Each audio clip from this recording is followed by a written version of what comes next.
안녕하세요. 법과 정치 온라인 수업 3시간 중에서 첫 번째 시간 시작합니다. 자, 교과서 180쪽을 보세요.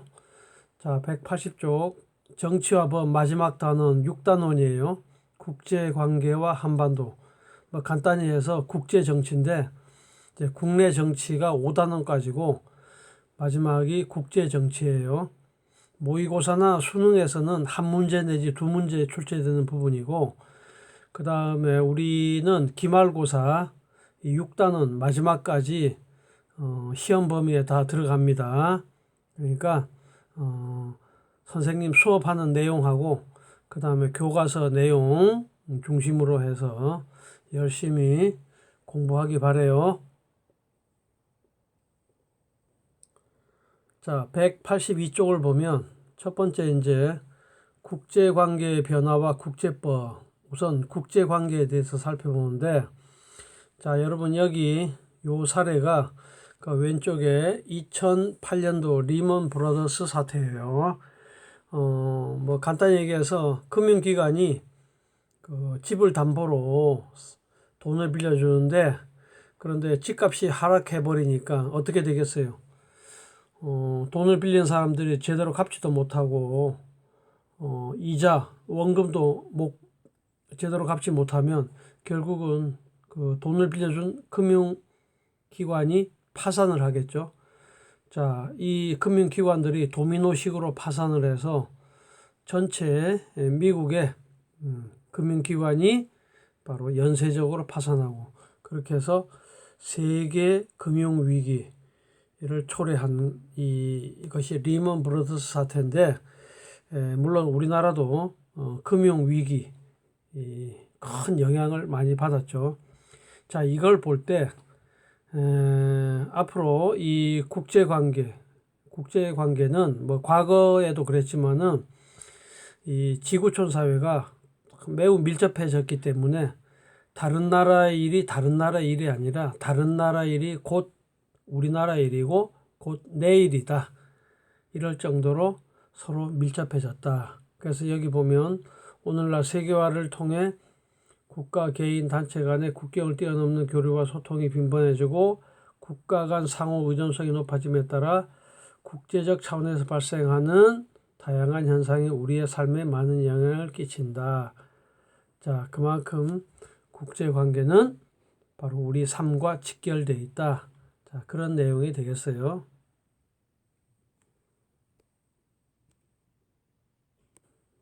자, 그러면 이 국제관계 변화를 한번 살펴봐요. 변화. 여기 뭐 한중일 공동선언문 채택, 뭐 대표적인 게 미세먼지겠죠. 그 다음에 땡땡 미 전기 자동차 시장 진출. 바로 이 차량용 반도체, 우리나라 삼성하고 SK텔레콤. 자, 반도체가 제대로 공급되지 않으면 차를 제대로 생산하지 못하는 그런 거. 자, 그 다음에 지구 종말 시기 30초 앞당겨져. 여러분 여기 운명의 날 시계라는 게 있어요. 지구 종말 시계라고 있는데, 이제 이 자정 때 지구가 종말된다 했었을 때, 자, 얼마나 위기가 가까워 왔느냐, 그런 것을 시계로 나타내는 거예요. 그래서 여기 보면 뭐 역사적 사건들에 따라서 이렇게 시간이 앞당겨지고 늦춰지고, 최근에 2018년 북한의 핵 실험을 함으로써 2분 전까지 앞당겨졌다. 그런 걸 알 수 있죠.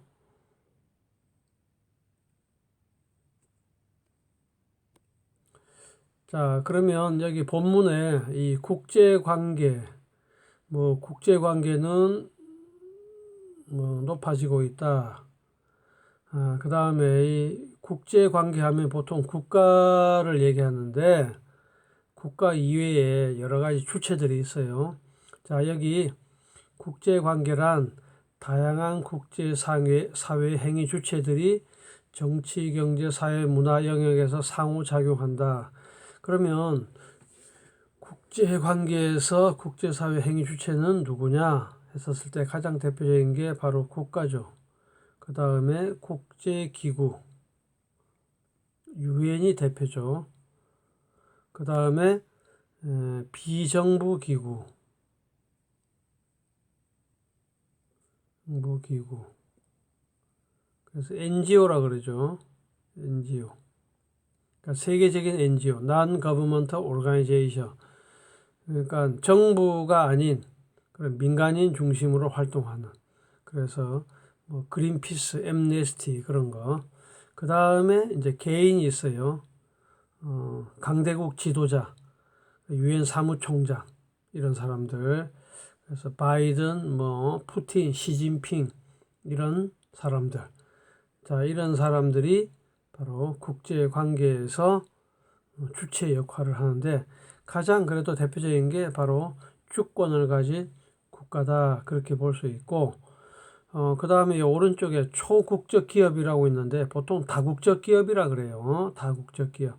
그러니까 세계 여러 나라의 생산과 영업 시설을 놓고 세계적으로 활동하는 기업, 세계 경제에 큰 영향을 행사하는 그런 기업들, 뭐 애플, 우리나라의 삼성 이런 것들. 역시 요거 초국적 기업도 바로 행위 주체가 되겠네요. 그러면 오늘날과 같은 국제관계는 어떻게 형성되었고 그 다음에 변화는 뭐냐? 자, 우선 국제관계의 형성은 첫 번째 문단에 나와 있어요. 그리고 국제관계 형성의 주체는 바로 서양이라고 볼 수 있죠. 유럽과 미국, 그 중에서 특히 유럽. 그러니까 유럽이 바로 근대부터 세계의 주도권을 쥐고 강력한 정치적 영향력을 행사했기 때문에 국제관계 형성의 배경은 바로 유럽이라고 볼 수 있어요. 자, 그러면 오늘날과 같은 이런 국가, 이 국가를 주권 국가라 그래요. 주권 국가.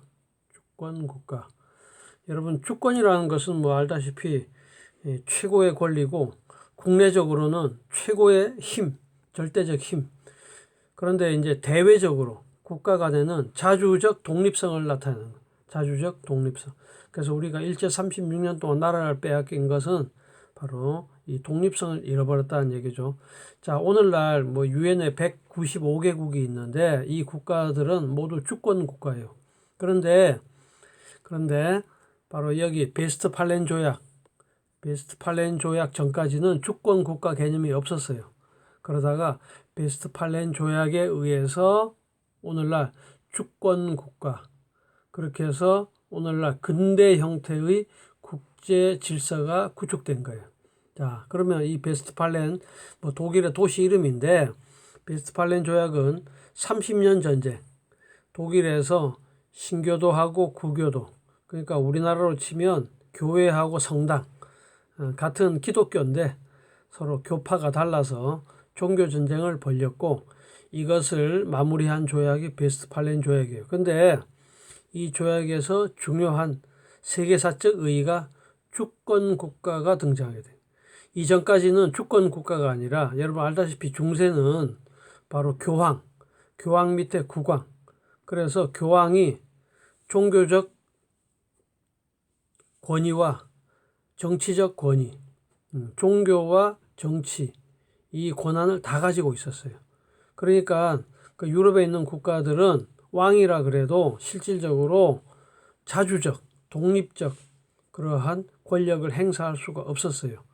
뭐 교황이 물러나라 그러면 물러나고 뭐 그런 입장이었죠. 그런데 이런 베스트팔렌 조약을 통해서 비로소 오늘날과 같은 바로 주권 국가가 등장하게 되었다. 그래서 근대적 국제 질서 체제가 구축되었다. 이렇게 볼 수 있어요. 그 다음 국제관계 변화는 두 가지가 있는데 첫 번째가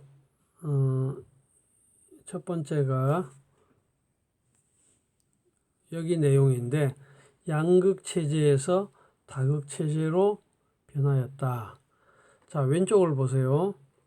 자, 베스트팔렌 조약을 통해서 주권 국가가 등장하고 제국주의에 의해서 제1차 세계대전, 뭐 제국주의는 쉽게 말해서 어떤 그 자국의 이익을 위해서 약소 국가를 침략하는 국가의 정책인데, 그 당시 유럽의 그런 강대국들이 바로 제국주의 정책을 취했죠. 자, 그래서 제1차 세계대전을 통해서 자, 국제연맹이 창설해요.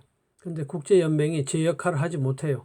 그러니까 세계 평화를 위해서 전쟁을 방지하고 평화를 보장해야 되는 역할을 해야 되는데 하지 못하고, 그렇게 해서 바로 대표적으로 히틀러의 전체주의가 등장. 전체주의라는 것은 지금 그 북한의 김정은 체제, 또 스탈린, 히틀러 이런.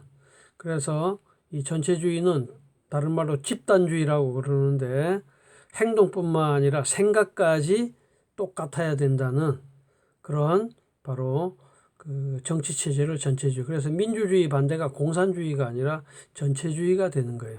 그래서 히틀러가 2차 세계대전을 일으킴으로 해서 정말 인류 역사상 가장 끔찍한 그런 재난을 초래했고, 그렇게 해서 다시는 이와 같은 전쟁이 일어나면 안 되겠다 해서 실질적인 바로 국가 간의 연합으로 해서 국제연합 유엔이 창설하게 됩니다. 그 다음에 2차 세계대전 이후에 국제 질서의 큰 변화가 바로 양극 체제예요. 바로 자유진영 대 공산진영, 이걸 냉전이라 그래요. 영어로 콜드 워, 차가운 전쟁. 그러니까 실제로 전쟁한 건 아니고 자유진영이 좋다, 공산진영이 좋다. 즉 미국이냐 소련이냐, 그렇게 해서 서로 이념의 대립. 실제 전쟁은 아니고 날카로운 이념 대립을 냉전이라 그러고, 바로 미국과 소련 간의 그러한 대결. 자, 사실은 여기에 처음으로 희생된 국가가 우리 대한민국이에요. 바로 한국전쟁이죠. 한국전쟁은 미국과 소련의 일종의 뭐 대리전쟁이라고 볼 수 있겠죠. 자, 그러다가 70년대 들어서면서 양극 체제에서 다극 체제, 즉 미국, 소련뿐만 아니라 이제 유럽이 이제 2차 세계 대전에 참상을 딛고 이제 재건하기 시작하고, 그 다음에 일본이 또 부상을 하고, 그 다음에 제3세계 비동맹 국가는 제3세계는 미국도 싫고 소련도 싫다, 독자 노선을 걷겠다 하는 주로 아프리카, 아시아, 남미의 그런 약소 국가들. 그런데 국력은 약한데 숫자가 많기 때문에 바로 국제사회에서 무시할 수 없는 그러한 세력이 되는 거예요. 자, 이렇게 양극 체제에서 다극 체제로 왔다는 거 이해가 되죠? 그 다음에 이제 오늘날은 이념보다는 실리를 추구한다. 여기서 실리라는 것은 이제 자국의 이익을 우선한다. 자국의 이익. 그래서 대표적으로 우리나라가 과거에 대만하고 국교를 수립했는데, 대만과 단교를 하고 중국과 국교를 수립한 게 결국은 중국과 사이좋게 지내는 것이 우리 나라의 이익에 도움이 되기 때문에 이렇게 하게 된 거죠. 그래서 오늘날은 이런 실리 추구, 그런 특징의 모습을 보이고 있어요. 그 다음에 두 번째 변화는 오늘날의 국제관계는 국가 외에도 다양한 행위 주체들의 역할과 중요성이 증대되고 있다.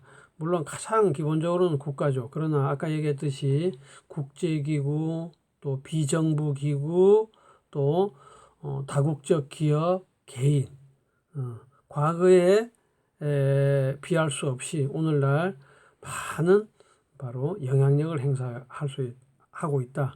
특히 유엔 같은 경우는 세계 평화와 인류 번영을 위해서 다양한 분야에서 활동하고 있는 그런 모습을 알 수가 있어요. 자, 여기 밑에 이제 국제 관계를 보는 관점이 있어요. 어떻게 보느냐?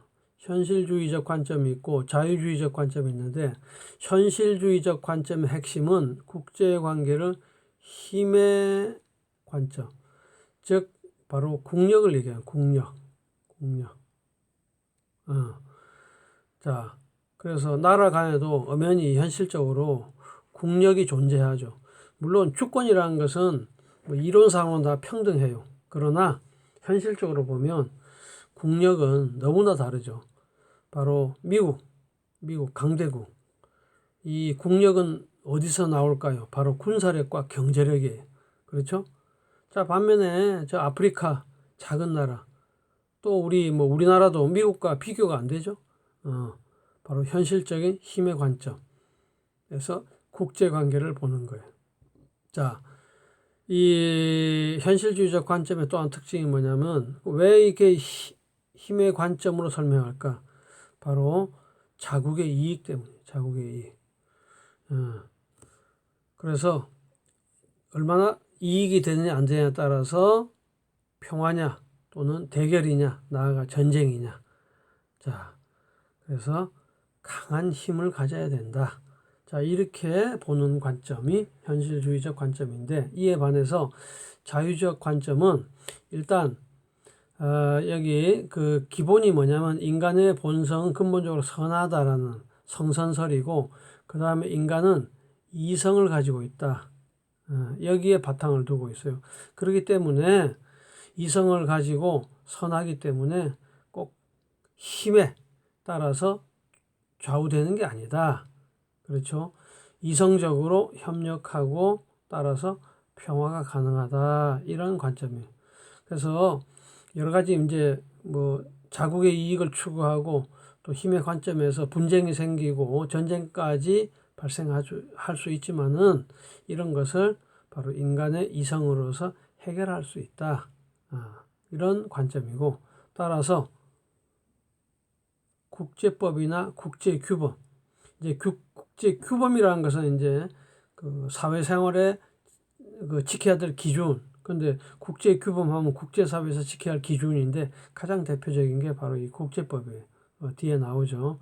그렇게 해서 힘에 의한 물리적 그런 해결이 아니라 바로 이성적으로 이런 평화로운 방법을 통해서 그러려면 바로 기준, 국제규범이나 국제법이 중요하겠죠.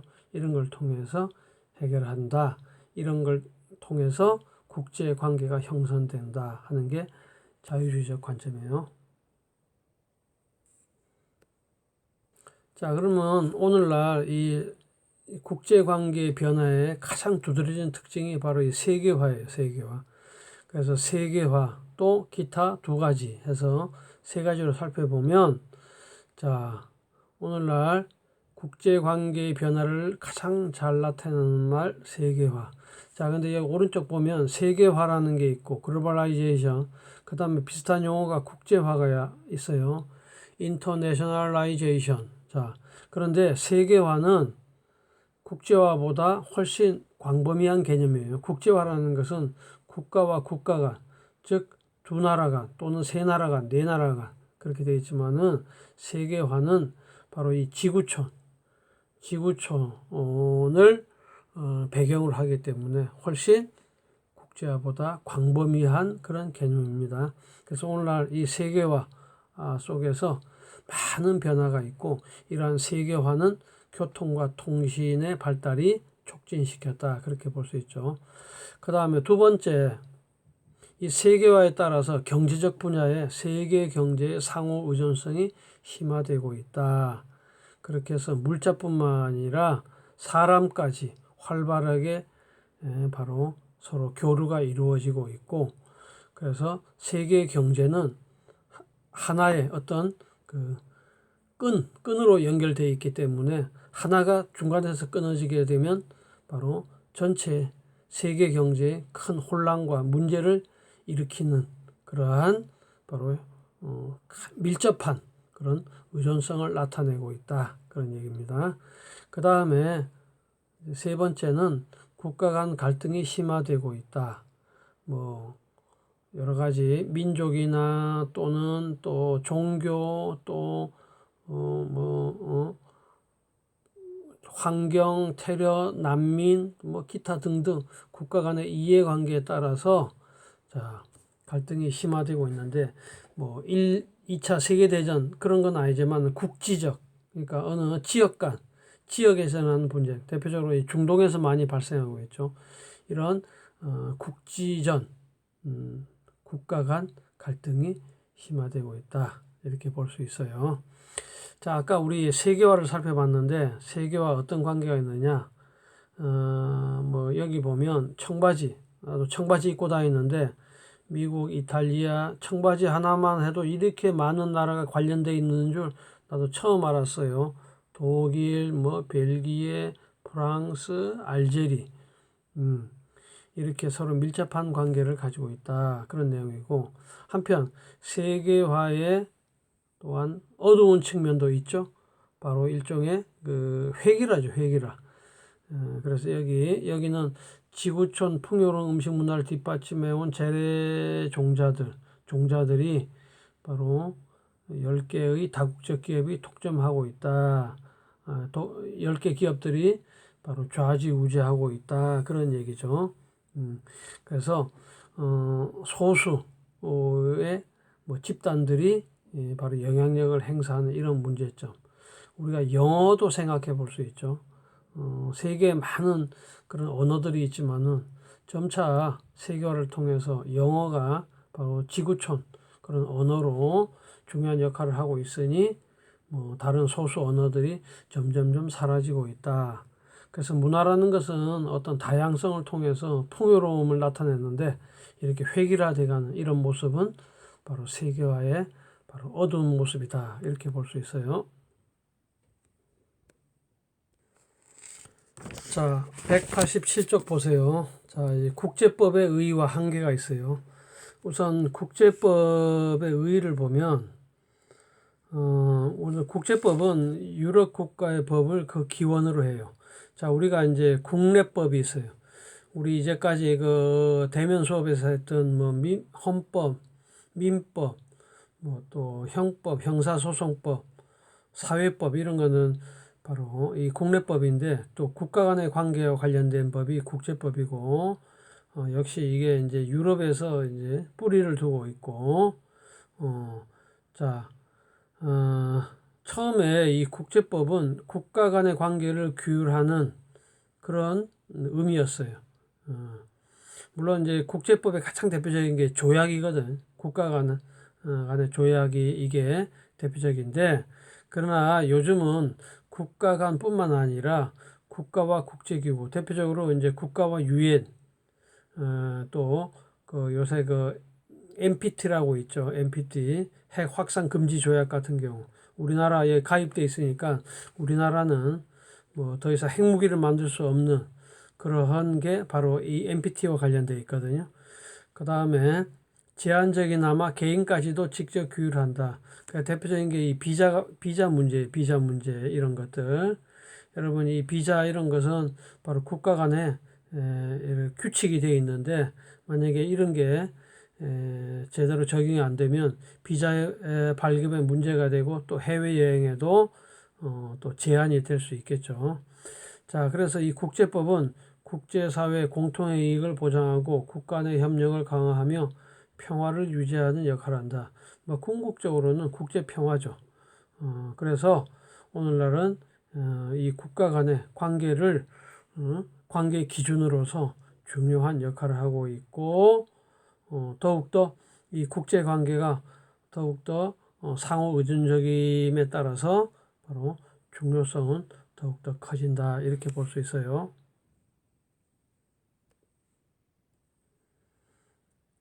자, 그러면 국제법의 법원이라는 것은 근거예요. 뿌리. 국제법의 뿌리 역할이 되는 게 뭐냐? 자, 세 가지가 있어요. 조약이 있고, 국제관습법, 그 다음에 법의 일반 원칙이 있는데, 우선 국제법은 별도의 입법기관이 없어요. 자, 국내 같으면 당연히 의회가 있죠. 우리나라는 국회. 그러나 국제사회는 이런 국회 같은 역할이 없죠. 그래서 국가 간의 명시적, 묵시적 합의, 명시적이라는 것은 이제 문서로 된 거니까 대표적으로 조약이 되겠고, 묵시적이라는 것은 바로 국제관습법을 얘기하는 거예요. 오랫동안 내려온 국제사회의 관행, 이렇게 된 거예요. 자, 그래서 여기 세 가지를 살펴보면 우선 조약이 가장 대표적이죠. 국제기구 등 국제법 주체 간에 체결한 국제적 합의, 대부분 문서 형식이에요. 그 다음에 조약이 체결되면 당사국들은 조약의 규정을 준수하고 성실히 이행해야 할 의무를 지니고 있어요. 예를 들면 우리나라와 미국하고 한미 상호 방위 조약이라는 게 있어요. 그러면 서로 나라를 지켜주겠다는 건데 미국이 우리를 주로 지켜주겠죠. 이런 거. 그러나 이 조약은 언제든지 파기될 수 있어요. 그렇기 때문에 조약이 영원하다 그렇게 볼 수는 없고 자국의 이해관계에 따라서 파기될 수 있다. 그리고 조약이라는 것은 협약, 협정, 규약, 의정서 이거 다 조약입니다. 협약, 협정, 규약, 의정서 이게 다 문서로 이렇게 하는 거예요.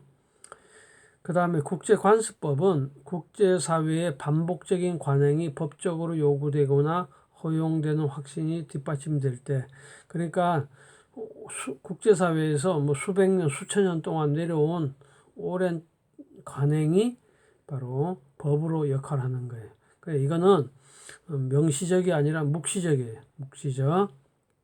자, 그 다음에 특징이 나오는데 준수 의사를 분명하게 표시한 당사국만을 구속하는 조약과 달리 조약은 두 나라 간에 따르면 반드시 조약을 지켜야 돼요.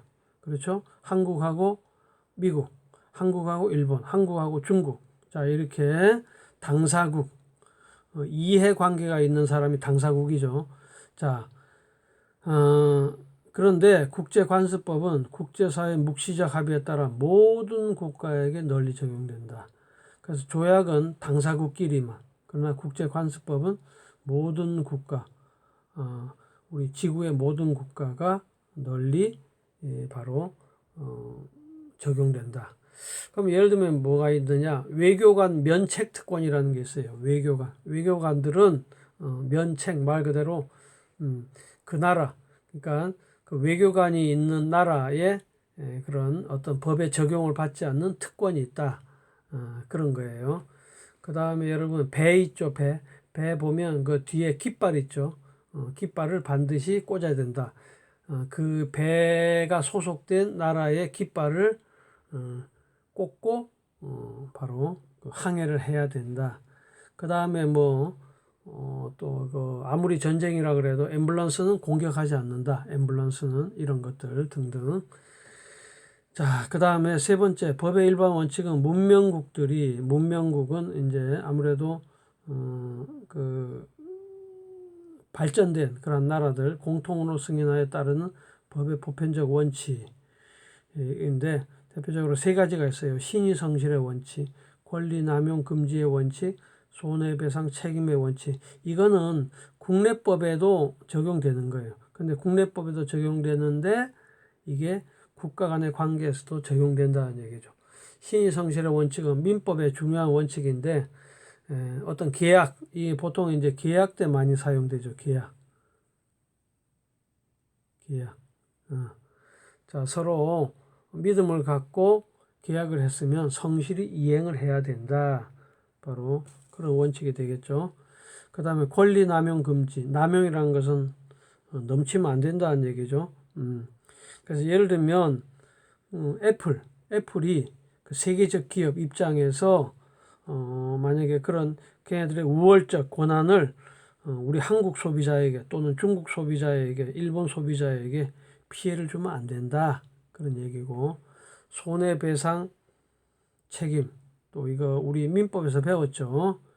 그래서 이것은 당연히 이 국내법 중에서도 민법에서 적용되는 법 원칙이지만은 바로 국제 분쟁에서도 널리 활용되고 있다.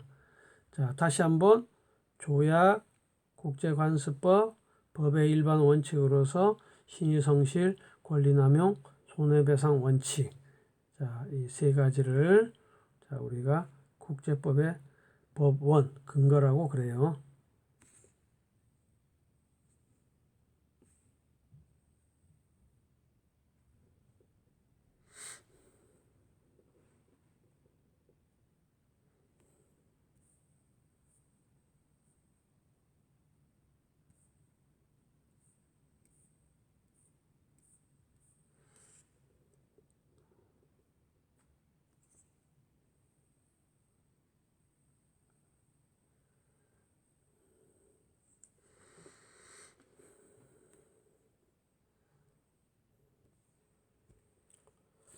자, 국제법이 국가 간의 여러 가지 분쟁을 해결하는 중요한 기준이 되긴 하는데, 그러나 심각한 한계가 있어요. 문제점 세 가지가 있어요.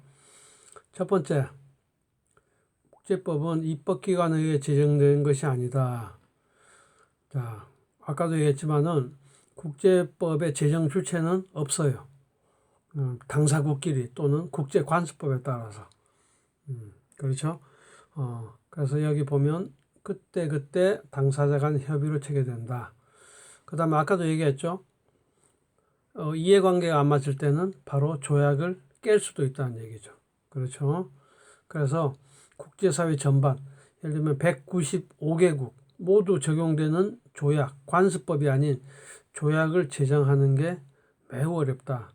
195개국의 어떤 이해가 서로 일치해야 되는데 그런 것은 불가능하겠죠. 그 다음 두 번째, 강제적으로 국제법을 적용하고 집행할 수 있는 기관도 존재하지 않아요. 그렇죠? 자, 국내에서는 경찰이나 검찰 이런 공권력이라는 게 있는데 국제사회에는 공권력이 없죠. 왜? 주권은 다 동등하니까. 뭐 더 큰 주권이 있고 더 낮은 주권 그런 게 없겠죠.